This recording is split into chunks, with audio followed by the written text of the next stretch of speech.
We got called to a house where we normally get called to, where there's a specific mail there that the residents want to move from that address, not to be there anymore.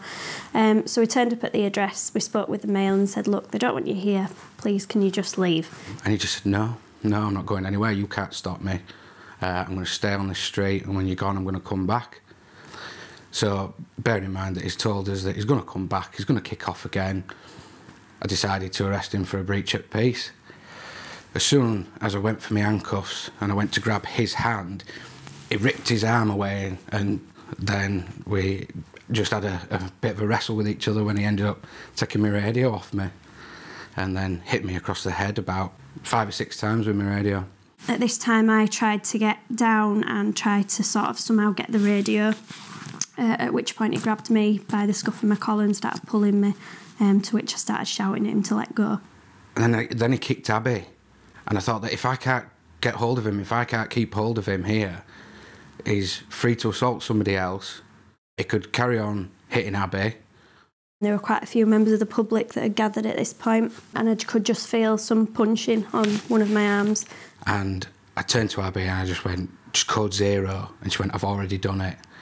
I looked up and I could see just these blue lights, this convoy of blue lights coming up the horizon, and the feeling of relief, I can't describe that to you.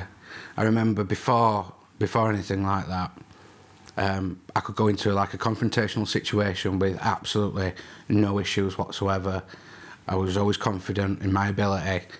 And then after this one incident, you know, I got, if there were ever a mention of violence on the log, I'd get butterflies and I'd get nervous and I'd think, is this going to be the same scenario again? It's just made me a little bit more aware now, and obviously going to jobs that I would have probably gone on my own before, to now actually ask for backup if I'm feeling a bit uncomfortable, because this were quite a basic job really, and it turned out the way it did.